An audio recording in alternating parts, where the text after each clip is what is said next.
서둘러 택시를 잡아타고는 뒷자리에 몸을 묻은 채 힘없이 창밖을 바라보았다. 밤이 깊어도 도시는 분주했다. 그래서 오히려 더 쓸쓸한 기분이 되었다. 생각만으로도 눈물이 날 것 같아 여자는 전화기를 꺼내 오래된 연인에게 메시지를 보냈다. 새 구두를 신었더니 발이 많이 아파. 그리고 잠시 후 택시에서 내렸을 때 여자는 자신의 낡은 운동화를 들고 집 앞에 서서 기다리는 남자를 만났다.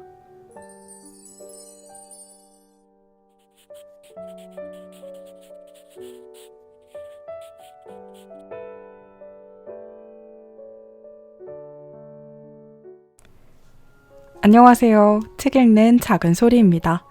오늘 소개해드릴 책은요, 정현주 작가님의 그래도 사랑입니다. 이 책은 몇 년 전 무한도전이라는 프로그램에서 모델 장윤주님께서 추천해 주셨던 책입니다.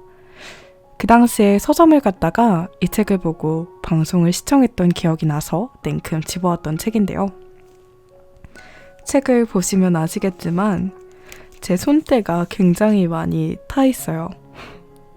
그때가 제가 학생 때니까 최소 6년은 됐다는 얘기가 되겠네요.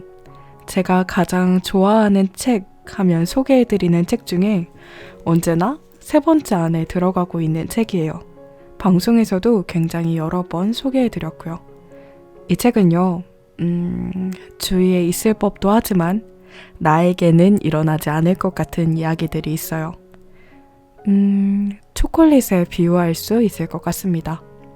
달달한 밀크 초콜릿 같은 이야기와 포근한 화이트 초콜릿 같은 이야기가 있고요. 그 사이에 마음이 쌉싸름해지는 다크 초콜릿 같은 이야기도 있습니다. 오늘은 그 중에서도 고르고 골라서 제가 가장 좋아했던 글들을 몇 가지 소개해 드리려고 해요. 그럼 그래도 사랑 들어가 볼까요? 프롤로그의 글이 너무 좋아서 차마 포기할 수 없었어요. 프롤로그부터 들어가 보겠습니다. 프롤로그의 제목은 그래도 우리 사랑하길 참 잘했다입니다. 그 사랑은 아팠던가 기억나지 않습니다. 그 사랑은 즐거웠던가 그랬습니다. 인간을 내는 여러 가지 기억 중에서 고통을 가장 먼저 잊도록 구조화되어 있다고 합니다. 계속해서 살아가라는 뜻이라 들었습니다. 서둘러 고통을 잊고 멈추지 않고 살아가고 또 사랑하도록 말입니다. 그러니 어떻게 사랑을 하지 않을 수 있을까요?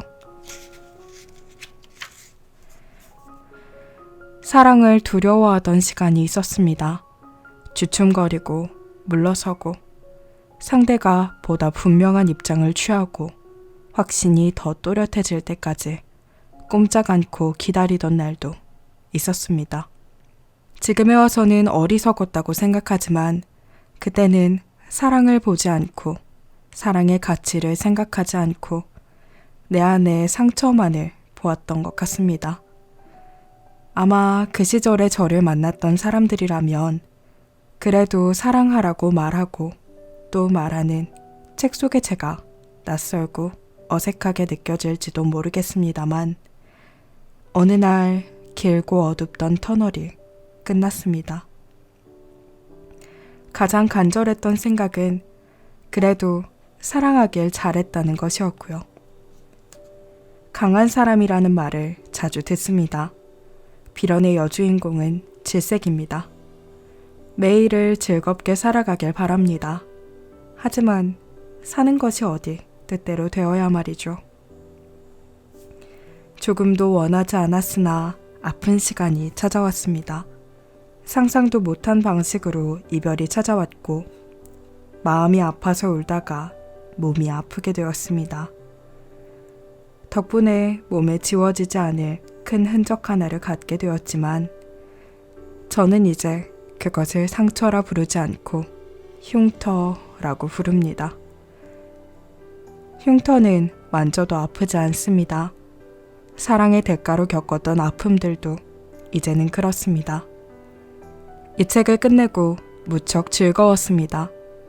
다 괜찮아졌음을 느꼈고 무엇보다도 사랑에 대해 제법 용감해진 나를 발견했기 때문입니다. 나를 지지 않게 해준 내 마음에 지지 않는 햇살. 내 사랑하는 모두에게 고마움을 전합니다. 자랑스러운 딸이 되겠다 해놓고 못나고 못난 모습을 보여버린 제 손을 끝까지 꼭 잡아준 부모님께 특히 그리고 당신에게도요. 2013년 9월 가을의 시작 정현주. 이렇게 프롤로그로 시작을 합니다. 저는 여기에서 무엇보다도 사랑에 대해 제법 용감해진 나를 발견했기 때문입니다. 이 말이 좋아요. 호감이 가는 사람이 생겨도 용기를 내지 못하면 아무것도 되지 않는다고 생각하는데 용기를 얻게 되었다 라는 말이 참 좋은 것 같아요. 그럼 다음 부분 들어가 볼까요?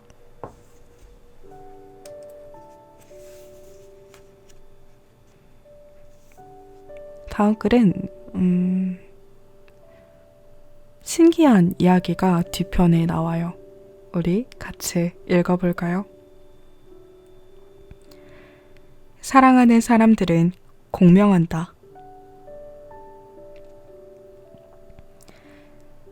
대체 사랑이란 어디에 있는 것일까?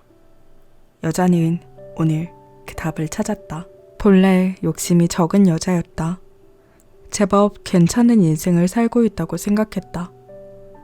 미쳤다는 말을 들을 만큼 일에 빠져도 보았고 이제는 좀 한자리에 머물며 쉬자 할 만큼 충분히 여행하던 시절도 있었다. 생일 즈음에는 한 달 내내 축하 파티가 이어졌고 우는 날도 있었으나 웃는 날이 훨씬 많았다.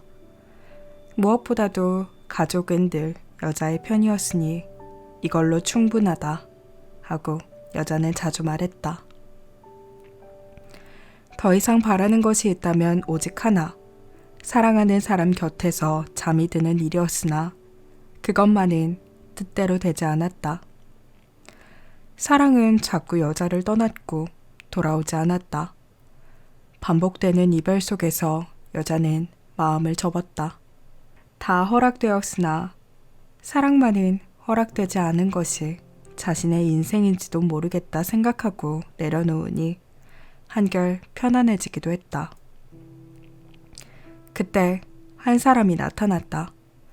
사랑했지만 그 역시 자주 떠났다. 바쁜 남자였다. 다른 것이 있다면 떠났으나 반드시 돌아왔다는 점이다. 돌아올 것을 알기 때문에 기다림은 불안하지 않았다. 보고픔도 아프지 않았다. 그저 믿고 있으면 남자가 돌아와 여자의 길어진 머리칼을 쓸어 넘겨주었다. 오늘 퇴근길, 여자는 먼 나라에 가 있는 남자가 그리워 가만히 마음을 남자에게로 향해 보냈다. 그리고 잠시 후 놀랍게도 전화가 걸려왔다. 갑자기 보고 싶어서 라는 남자의 말에 여자는 웃었다. 돌아와 여자는 일기에 적었다. 이제 나에게 사랑이란 보고 싶으면 달려가서 끌어안는 것이 아니다. 있는 자리에서 그 사람을 느끼면 되는 것이다. 덧붙여 이렇게 적었다. 알 것 같다. 사랑이란 피부에 있는 것도 아니고 공기 중에 있는 것이다. 그를 생각하면 나를 둘러싼 공기가 따뜻해진다. 이제 시작되는 이 뒷부분이 저는 굉장히 흥미로운 이야기였습니다. 한번 같이 읽어볼까요? 무탄트 메시지는 미국의 예방의학자인 말로 모건이 호주의 원주민 참사랑 부족을 만나 겪은 바를 적은 책입니다. 참사랑 부족은 문명을 거부하고 자연의 방식대로 살고 있습니다. 신이 최초로 창조한 사람들이라고 불리고 있죠. 참사랑 부족은 문명인들을 무탄트, 즉 돌연변이라고 불렀습니다. 자연에서 태어났으면서 신과 자연의 방식으로 살지 않고 가공의 방식으로 살고 있으니 돌연변이라는 것입니다. 어머니 자연의 힘으로 태어났으면서 자연을 파괴하고 있으니 자신의 근원을 부정한다고 비난했어요. 참사랑 부족에게는 믿기 힘든 놀라운 능력 몇 가지가 있었는데 그중 한 가지가 텔레파시였습니다. 그날 말로 모건이 부족들과 함께 사막 한가운데를 걷고 있었는데 곁에 있던 부족인이 말했습니다. 저만치에서 동료들이 캥거루를 잡았다고 합니다. 너무 커서 꼬리만 가져온다 하네요. 한참 뒤 마을 근처에서 말로 모건은 정말로 캥거루 꼬리를 들고 오는 또 다른 부족인을 만났습니다. 전화를 사용하는 것도 아닌데 어떻게 소통할 수 있었느냐고 묻는 무탄트. 말로 모건에게 참사랑 부족은 말했습니다. 이것은 본래 신이 우리 인간에게 주신 기본 능력입니다. 태어날 때부터 누구나 갖고 있는 것이지만 쓰지 않으면 퇴화되고 맙니다. 우리는 통신수단을 가지고 있지 않기 때문에 텔레파시를 계속 사용해야 했습니다만 문명인들은 자신이 가지고 있는 능력을 개발하는 대신 우편과 전화를 개발했죠. 오래 쓰지 않았기 때문에 쓸 수 없게 되었을 뿐 당신도 당신이 원하기만 한다면 우리처럼 멀리 떨어진 소중한 사람과 소통할 수 있습니다. 많은 사람들이 사랑을 끌어안고 입맞추고 만지는 것이라고 이야기합니다. 맞는 말이죠. 사랑은 관계 속에서 생겨나고 경험을 나누면서 견고해지는 것이니까요. 그렇다곤 하지만 그것이 반드시 옆에 두고 자주 보고 안을 수 있어야만 사랑이라는 뜻은 아니라고 생각합니다. 그런 생각을 갖고 있으면 볼 수 없고 만질 수 없고 확인할 수 없을 때면 쉽게 불안해지고 마니까요. 사랑은 피부가 아니라 공기 중에 있다는 말에 동의합니다. 성숙한 사랑이 쉽게 흔들리지 않는 것은 옆에 있지 않아도 옆에 있는 듯한 존재감, 든든함 때문이라고 생각합니다. 옆에 있지 않아도 그 사람이 있기 때문에 날 둘러싼 공기가 따뜻해지고 보호받고 있다는 안정감이 드는 것은 느껴본 사람만이 아는 감동입니다. 서로의 마음에 함께 진동하는 참사랑 부족이라면 굳이 상대의 사랑을 확인하려 애쓰지 않아도 되겠죠. 느끼고 있으니까요. 어쩌면 그건 애초에 우리에게 허락된 축복인데 너무 많은 생각, 세상이 만들어낸 기준 때문에 잃어버린 것은 아닌지 모르겠습니다. 그런데 통하는 사람을 만났다니 축하할 일이네요. 조용히 마음을 보내고 공명하고 응답하며 오래도록 두 사람 사이에 흐르는 공기가 따스하길. 다음 글 읽어볼까요?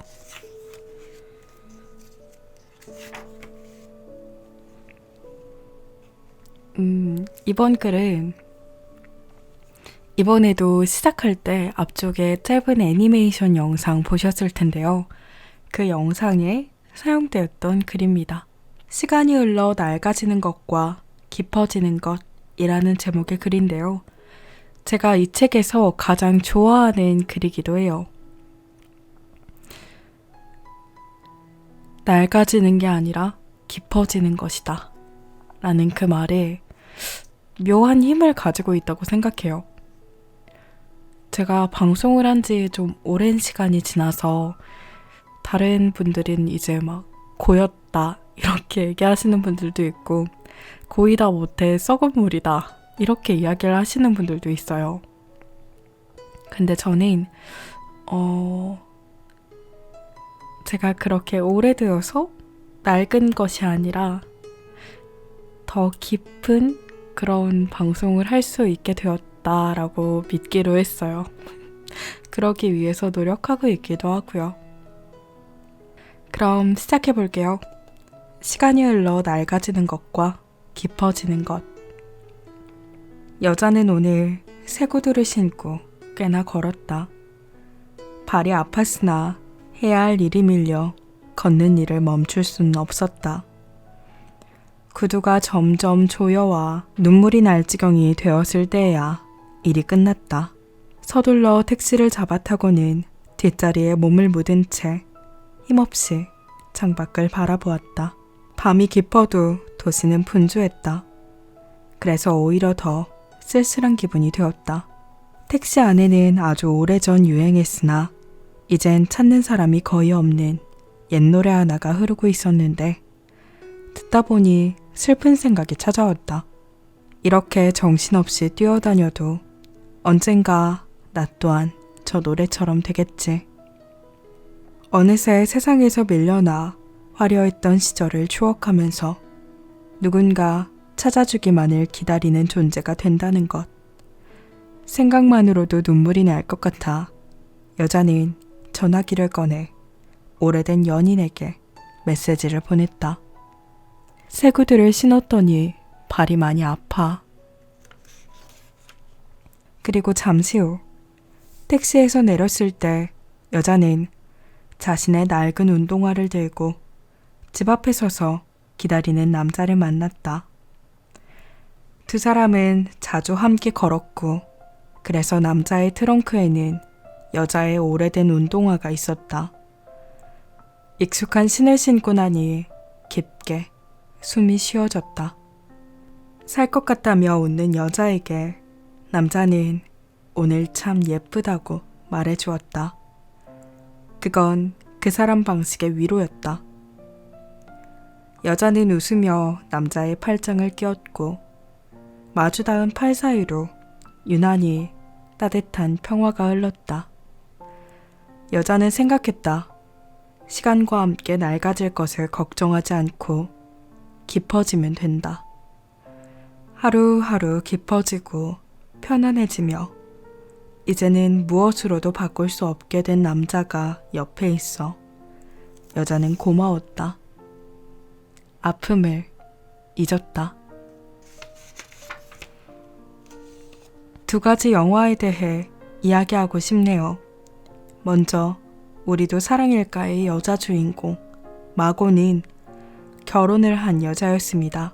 익숙하고 편안한 남편의 보호 속에 있었는데 혼자 여행을 갔다 돌아오는 길 한 남자를 만납니다.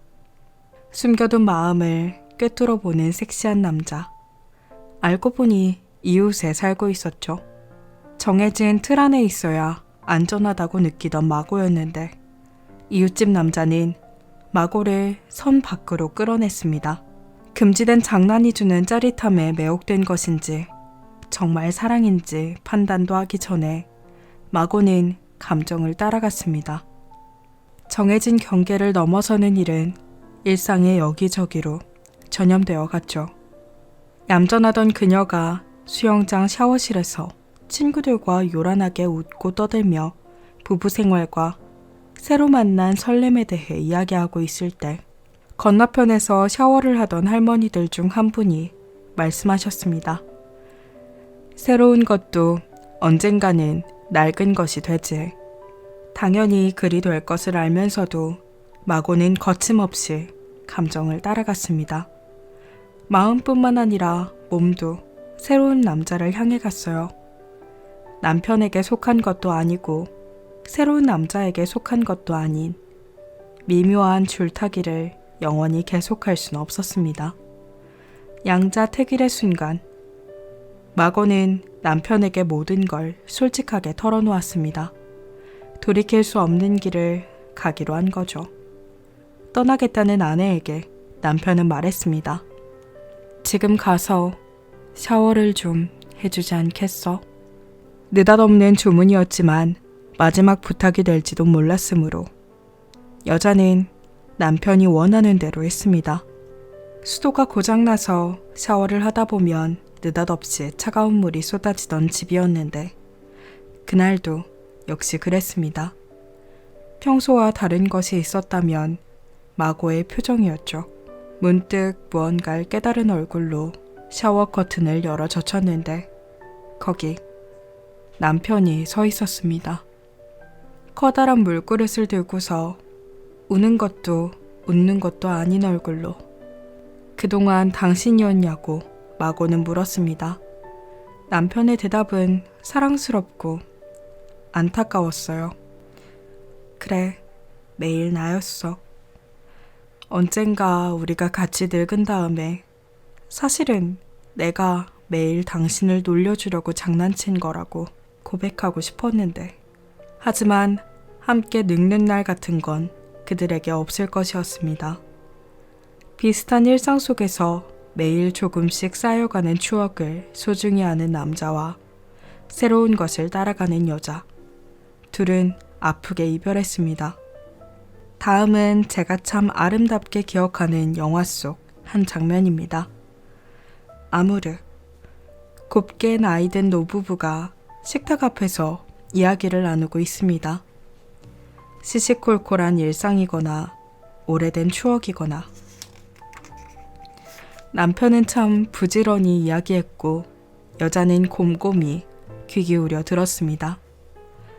그러다가 문득 남편이 아내를 바라보며 말했습니다. 참, 내가 오늘 당신이 참 예쁘다고 말했던가. 아주 오래 함께 살았으니 새로울 것 하나 없는 얼굴일 텐데도 남편은 꼼꼼히 아내의 얼굴을 들여다보았습니다. 나이 들었으나 아내의 표정은 소녀 같았고 남편의 눈빛은 다정하고 그윽하여 제겐 잊지 못할 장면이 되었습니다. 아무르에는 또 하나 오래 남는 장면이 있었으니 아내가 뇌졸중에 걸려 누워있을 때였습니다. 고통스러워할 때마다 남편은 아내의 손을 문질러주며 옛날 얘기를 들려주었습니다. 아주 어릴 때 캠핑을 갔는데 엄마가 보고 싶어 매일 밤 엽서를 썼다거나 하는 사소하지만 다정한 이야기들이었어요. 평생을 했는데도 아직도 못다한 말들이 있었나 봅니다. 남편의 인자한 목소리를 들으며 아내는 고통을 좀 잊는 것도 같았습니다. 우리도 사랑일가의 주인공처럼 살았던 시절도 있었으나 어느새 아무르의 주인공처럼 늙기를 바라는 나이가 되었습니다. 새로운 것도 언젠가는 낡은 것이 된다는 걸 알고 있지만 낡은 것이 갖는 아름다움도 알게 되었어요. 마냥 새로운 것만 따라가던 시절로 돌아가고 싶냐고 묻는다면 저는 아니요 라고 대답할 겁니다. 시간을 두고 지켜온 것만이 가질 수 있는 아름다움이 따로 있습니다. 새로운 것은 절대로 가질 수 없는 미덕이죠. 그중 하나가 편안함이고요. 저의 소파는 오래되어 가운데가 푹 꺼졌지만 제 몸에 꼭 맞아서 거기 누워 책을 읽노라면 세상의 근심을 잊습니다. 아주 소박한 예일 뿐이지만요. 사랑에 있어서도 그렇고 일에 있어서도 새로운 것에 밀리면 어쩌나 불안할 때가 있었습니다만 이제는 아니에요. 중요한 것은 대체할 수 없는 존재가 되는 일이고 시간이 가르쳐준 깊이와 경험, 능력은 다른 것이 대신할 수 없다는 걸 알아가는 것입니다. 낡은 사람이 되지 않고 깊은 사람이 되는 중이라고 믿으니까 한결 기운을 내서 일과 사랑 모두를 씩씩하게 해나갈 수 있게 되었습니다. 깊어져요. 우리 시간과 함께 낡아지지 말고 우리의 사랑도 그렇게 될 수 있도록 기억하기로 해요. 오래 시간을 함께 한다는 것의 가치를, 그 힘을. 정말 오래 지나야 생기는 것들이 있어요. 경험치, 능력, 여러 가지 것들이 있겠죠. 저는 경력직인 걸로 합시다. 유튜브에서는 신입이네요. 방송할 때처럼 차분히 시간을 보내다 보면 깊어질 수 있겠죠.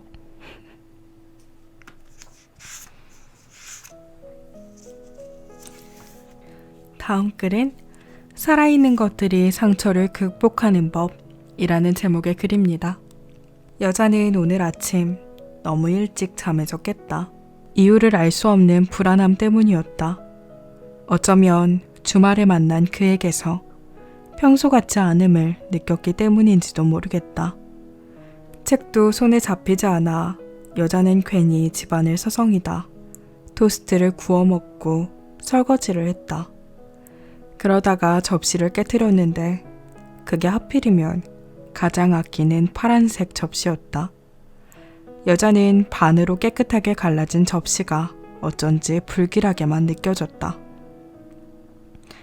불안정한 기분은 하루 종일 계속되어 특별히 어려운 일이 아닌데도 터무니없는 실수를 했고 객관적으로는 고단할 것 없는 하루였음에도 몸이 무거워졌다. 주차를 하는데 범퍼가 긁히는 소리가 났지만 차에서 내려 살펴보지는 않았다. 하루가 다 끝날 때까지도 그랬다.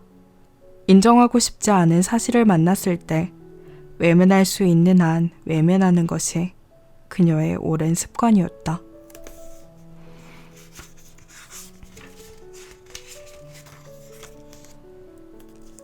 돌아보면 그가 전과 같지 않은 것은 지난 며칠 만의 일은 아니었다. 다만 오랜 습관대로 외면하고 있었을 뿐이다. 하지만 외면한다고 해서 흠집이 난 차의 범퍼가 본래대로 돌아오는 것은 아니다. 그저 속상함을 며칠 미뤄두는 것일 뿐. 그를 생각하면 나는 왜 불안한 것일까? 여자는 자신에게 물었다. 정확한 답을 알 수 없었다. 혼자 상상하는 것은 좋지 않다. 생각이 쉽게 나쁜 쪽으로 흐른다. 그에게 전화를 걸었다. 가장 아끼는 접시를 깨트렸어. 당신이 여행 가서 사다 준 파란 접시 말이야. 불길한 기분이 들어 불안해. 그는 웃으며 말했다. 나 못난 남자가 되어버렸구나. 자기 여자를 불안하게 하는 건 못난 남자나 하는 일이라던데. 내가 미안해. 중요한 일이 있었어. 깊이 생각을 해야 했고 말이야. 접시는 잊어. 더 예쁜 것으로 사줄게. 고맙다고 여자는 말했다. 하지만 여자는 그것으로도 충분하지 않았다. 아마도 여자가 숨기고 있는 마음을 남자는 이해했던가 보다. 전화를 끊기 전 이런 말을 덧붙였다. 깨진 접시는 다시 붙일 수 없지만 살아있는 것들은 달라. 상처가 났던 자리가 다시 붙으면 거긴 더 단단해지잖아. 그런 일은 없겠지만 어떤 일이 있어도 아무것도 걱정하지 말고 나를 믿고 우리를 믿어. 그것은 출렁거리는 불안의 파도를 잠재우는 마법 같은 말이었다. 나를 믿어. 그 한마디로 여자의 밤은 충분히 따뜻해졌다. 다시 평화로워졌다. 혼자 상상하는 것은 좋지 않다. 생각이 쉽게 나쁜 쪽으로 흐른다. 그에게 전화를 걸었다. 저는 이 대목이 참 좋습니다. 많은 사랑과 진실과 진심이 상상 속에서 죽어가니까요. 연리목과 연리지라는 것이 있어요. 연리목은 2개의 나무가, 연리지는 2개의 가지가 하나로 붙어 자라는 것입니다. 각자 떨어져 있던 둘이 만나 하나가 되었으니 사랑의 상징으로 흔히 쓰이지만 둘이 하나가 되는 일, 그 처음은 사실 상처입니다. 2개의 가지가 하나가 되는 과정을 볼까요? 나란히 자라다가 어느 날 몸이 맞닿습니다. 바람이 불 때면 흔들리며 서로 스쳤죠. 스치고 또 스치다 보면 껍질이 벗겨집니다. 맨살이 맞닿은 채로 시간이 오래 지나다 보면 두 나무에 혹은 두 가지의 물관과 채관이 하나로 합쳐집니다. 아주 많은 것을 공유하게 되는 것이죠. 두 개의 나무가 하나가 되었으니 뿌리가 두 배로 넓을 겁니다. 태풍이 불어도 쉽게 뿌리 뽑히지 않겠죠. 가뭄에도 더 강해질 겁니다. 하나가 약해지면 옆에 기대어 함께 있을 수 있을 테고요. 이것이 살아있는 것들이 상처를 극복하는 아름다운 방법입니다. 사랑하는 존재들이 상처를 끌어안고 더 강해지는 과정이기도 하고요. 각기 다른 두 존재가 만나는 일은 필연적으로 상처를 동반합니다. 그러나 살아있기 때문에 그 상처를 통해서 강해지고 더 단단하게 결속할 수 있다는 것을 기억하면 잡은 손을 한 번 더 꼭 잡을 수 있을 겁니다. 아름답네요. 나를 믿어 라고 말하는 사람과 그 한마디로 평온해지는 두 사람. 차곡차곡 단단히 하나가 되길. 다음은 제가 골라놓은 글 중 마지막 글입니다. 좋았던 순간을 오래오래 기억해요 라는 글인데요.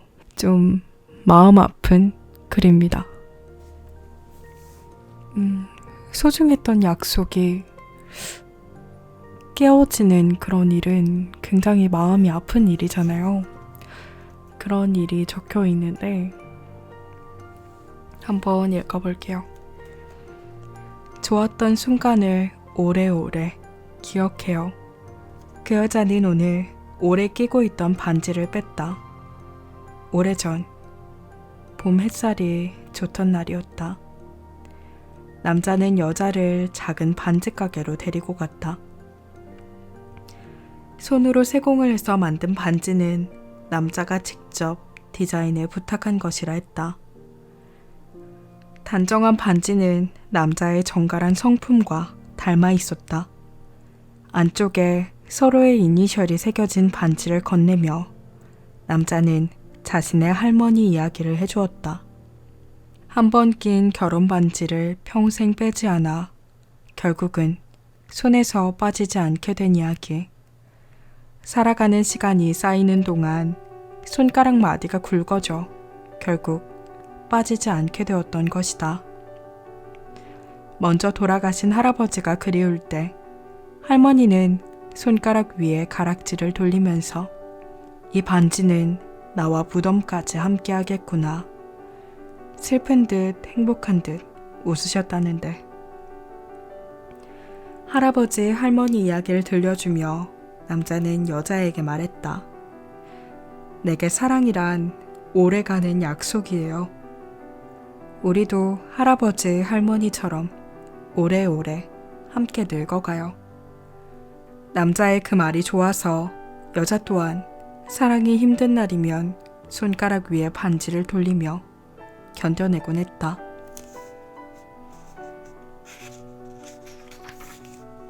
당신의 사랑은 이렇게 쉽게 변하는 것이었나요? 오래가는 진심이라 하지 않았나요? 진심이었다고 답하는 남자에게 여자는 말했다. 순간의 진심이었겠지. 오래 가겠다던 약속은 어쩌다가 순간의 진심이 되었을까? 슬프고 화가 나기도 하는 일이었으나 이별까지도 사랑이라는 말이 기억나서 여자는 조용히 남자를 보냈다. 마지막까지 함께할 사람이 아니었을 뿐이다. 그저 거기까지만 아쉬워하기로 하고 여자는 생각을 정리했다. 어쩌면 이것은 소중함을 알아가는 과정일 것이다.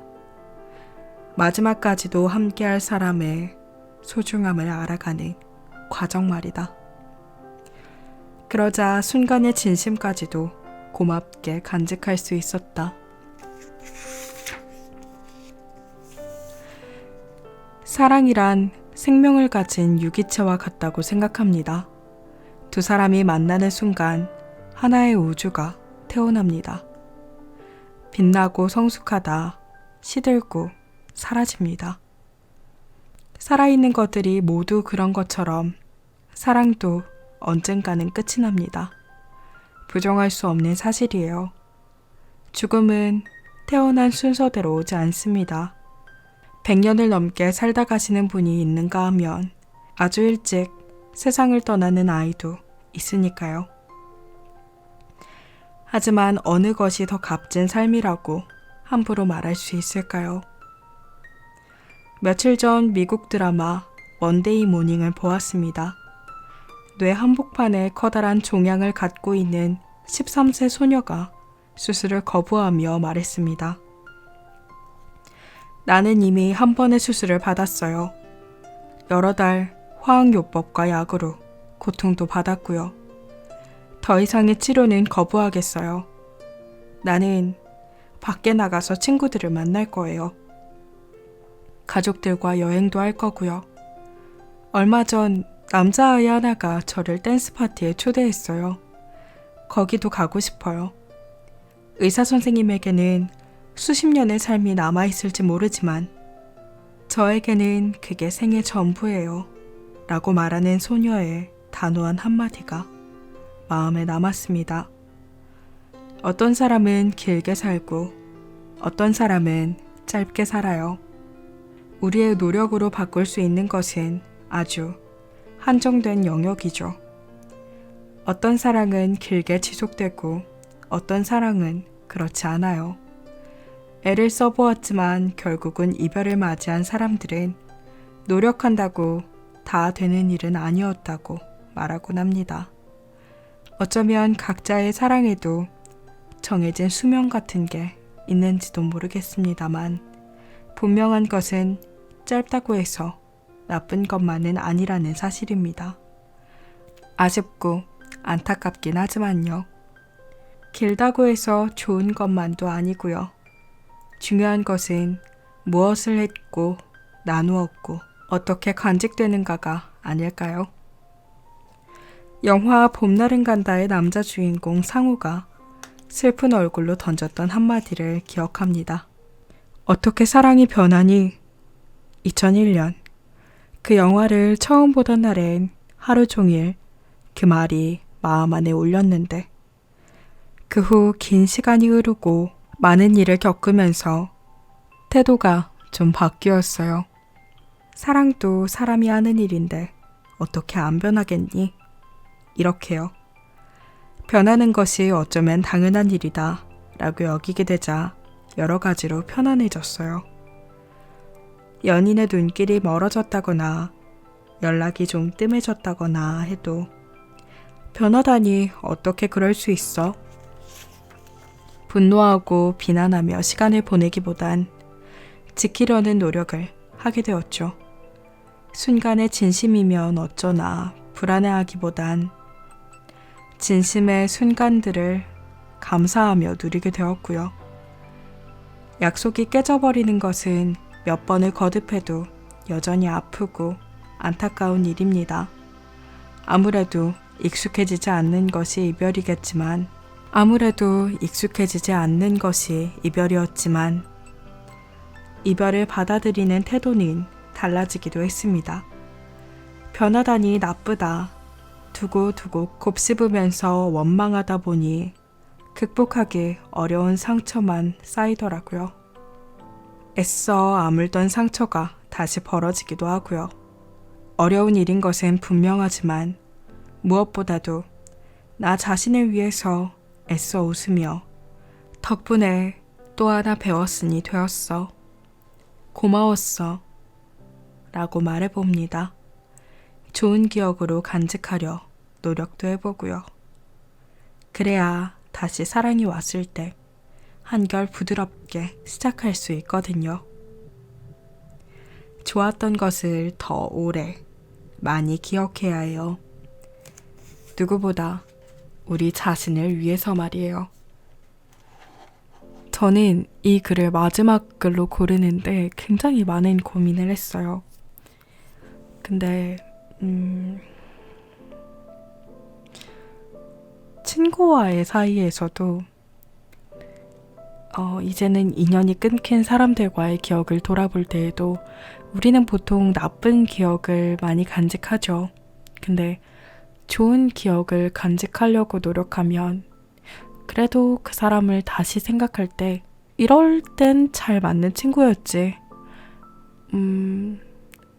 잘 맞는 부분도 있었지만 맞지 않는 부분이 있어서 이제는 더 이상 함께 하지 않게 된 것뿐이다 라고 조금은 가볍게 생각할 수 있게 되는 것 같더라고요. 그래서 이 글을 선택했습니다. 사실 중간에 할머님의 이야기가 제 마음에 너무 확 와닿아서 결정하기도 했어요. 이 반지는 나와 무덤까지 함께 하겠구나. 어찌 보면 로맨틱한 이야기죠. 여기까지 정연주 작가님의 그래도 사랑이었습니다. 정연주 작가님의 다른 책도 읽어본 적이 있는데요. 필력이 너무 좋으세요. 문체가 읽는 사람들의 마음을 따뜻하게 해주는 그런 문체를 가지고 있고 읽을 때 자연스럽게 읽게 되는 그런 문체를 가지고 계셔서 방송에서 꼭 읽어주고 싶었던 책이기도 하고요. 유튜브를 시작할 때 이 책은 진짜 꼭 유튜브 영상으로 다뤄보고 싶다 라고 생각했던 책이었는데 이렇게 소개할 수 있게 되어서 참 좋은 것 같습니다. 부디 여러분들께도 추운 겨울에 따뜻한 포근함을 줄 수 있는 이야기들이길 바랍니다. 오늘도 제 작은 소리에 귀 기울여 주셔서 감사해요. 저는 여러분들의 오늘이 어제보다 조금 더 반짝이는 하루 되길 응원하도록 하겠습니다. 그럼 오늘도 함께 해주셔서 감사합니다. 안녕. 어색한 손가락.